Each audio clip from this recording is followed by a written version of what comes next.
शिवपुर गांव में एक बहुत ही पुराना पेड़ था जिस पर एक कौवा और कोयल दोनों रहते थे। एक बार दूसरे गांव से आए दो युवक उस पेड़ के नीचे आकर बैठ गए। कोयल अपनी मधुर आवाज में गाने लगी। वाह, कितनी मधुर आवाज है इस कोयल की। इसके गाने ने तो मानो हमारी सारी थकान पल भर में ही गायब कर दी। कितना आनंद आ रहा है इसका गीत सुनकर। ऐसा लग रहा है ये सारा दिन ऐसे ही गाती रहे और हम इसके मधुर गीतों में खोए रहें। कुछ देर गाने के बाद कोयल चुप हो जाती है। तभी कौवा काए काए करना शुरू कर देता है। इस कौवे ने तो सारा मजा ही किरकिरा कर दिया। कौवे की कर्कश आवाज सुनकर उन दोनों राहगीरों ने पेड़ पर पत्थर मारना शुरू कर दिया। कौवा डर कर वहां से भाग गया।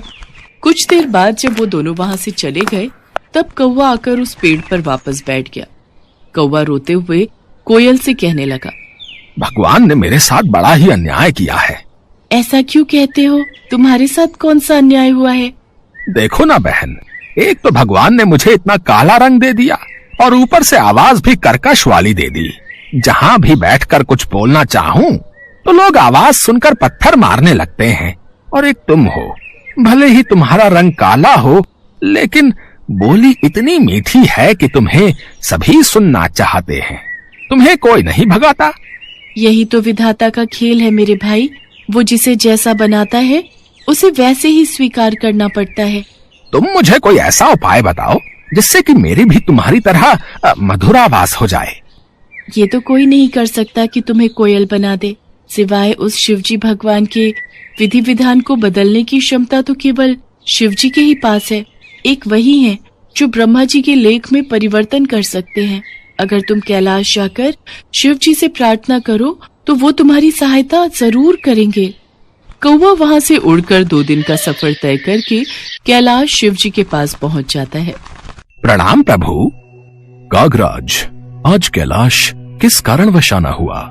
इसके बाद कौवे ने अपनी सारी व्यथा शिवजी को सुना दी।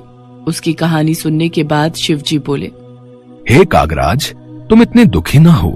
तुम जैसा चाहते हो मैं तुम्हें वैसा बना दूंगा, किंतु मैं चाहता हूँ कि कोयल बनने से पहले तुम एक बार कोयल से जाकर पूछ लो कि वो कितनी सुखी है।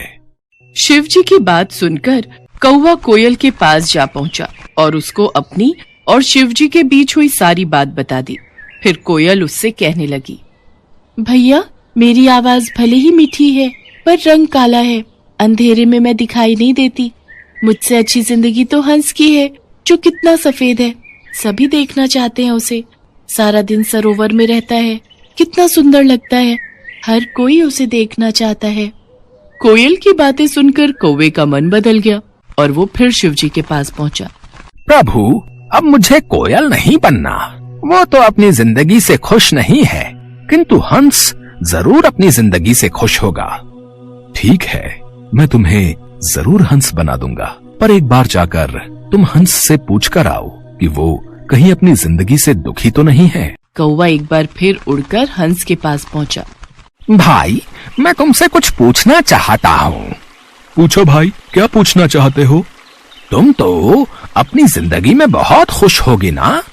नहीं भाई, मुझे हमेशा डर लगा रहता है कि कहीं कोई मेरा शिकार न कर ले। लेकिन तुम्हारा शिकार कौन करेगा? आजकल हर कोई पानी में रहने वाले पशु पक्षियों को मारकर खा लेते हैं। मुझे तो हर समय यही डर लगा रहता है कि कहीं कोई मुझे मार न दे। यही मेरी जिंदगी है। सच कहूं तो जिंदगी तो तोते की अच्छी होती है, हरा हरा रंग और लाल लाल चोंच। हंस की बात सुनकर कौवा तोता बनने की ख्वाहिश पाल लेता है और वो शिवजी के पास जाकर कहता है, प्रभु, मुझे तोता बना दीजिए। कागराज, तुम एक बार तोते से जाकर पूछो कि कहीं उसको भी अपनी जिंदगी से कोई शिकायत तो नहीं है। उसके बाद कौवा तोते के पास चला जाता है और उससे पूछता है, दोस्त, तुम तो अपनी जिंदगी में बहुत खुश हो गए। तुम्हें कोई शिकायत नहीं होगी। तुम अपनी इस चोंच से स्वादिष्ट खाना खाते हो। हरा हरा सा खूबसूरत रंग है तुम्हारा। लाल लाल सुंदर सुंदर चोंच है तुम्हारी। देखने में कितने सुंदर हो। सब लोग तुम्हें मिट्ठू कहकर बुलाते हैं।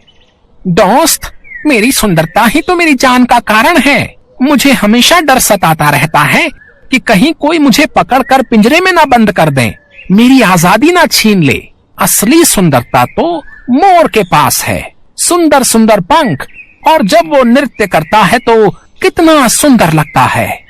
तोते की बात सुनने के बाद कौवा शिवजी के पास गया और बोला, प्रभु, ना ही मुझे हंस बनना है और ना ही तोता, कृपा करके मुझे मोर बना दीजिए। मोर तो अपनी जिंदगी से बहुत खुश होगा। कागराज, तुम एक बार मोर से भी पूछ लो, उसे कहीं अपनी जिंदगी से कोई शिकायत तो नहीं है। कौवा मोर को ढूंढने गया, लेकिन वो उसे कहीं दिखाई नहीं दिया। फिर वो उसे चिड़ियाघर में मिलता है। भाई, तुम दिखने में कितने सुंदर हो। जब तुम नाचते हो तो तुम्हारी खूबसूरती में 4 चांद लग जाते हैं। लोग तो तुम्हारे साथ फोटो खींचने में कितने खुश रहते हैं।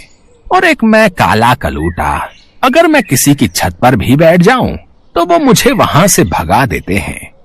अरे काहे की सुंदरता, इसी सुंदरता के कारण तो आज मैं पिंजरे में कैद हूँ। अगर बाहर रहता हूँ तो हर समय डर रहता है कि कब न जाने कौन आकर मेरे पंख नोच ले, कहीं कोई मेरा शिकार न कर ले। सबसे अच्छी जिंदगी तो तुम्हारी है, ना ही तुम्हें कोई पकड़ता है और ना ही तुम्हारा शिकार करता है। अपनी आजादी में रहते हो, लेकिन फिर भी न जाने क्यों तुम्हें खुद से शिकायत रहती है कि तुम्हारा रंग काला है और आवाज बेकार है। सच कहूँ तो यही तुम्हारा सुरक्षा कवच है।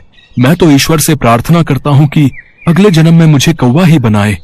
मोर की बातों को सुनकर अब कौवे को समझ में आ चुका था कि ईश्वर वही करता है जो तुम्हारे लिए अच्छा होता है, ना कि वो जो तुम्हें पसंद हो। ये सोचकर कौवा फिर शिवजी के पास पहुंचा और कहने लगा, प्रभु, मुझे ना तो तोता बनना है, न कोयल, न हंस और न मोर। मैं जैसा हूँ मैं वैसा ही ठीक हूँ प्रभु। शिवजी उसकी बातें सुनकर हंसते हैं और कहते हैं, कागराज, यही तो मैं तुम्हें समझाना चाहता था। हमें किसी से खुद की तुलना नहीं करनी चाहिए, क्योंकि वो हमेशा दुख का कारण ही बनती है और हर कोई अपने आप में श्रेष्ठ है। अब कौवे को सारी बात समझ आ चुकी थी। वो शिवजी से आज्ञा लेकर खुशी खुशी वापस कोयल के पास लौट जाता है।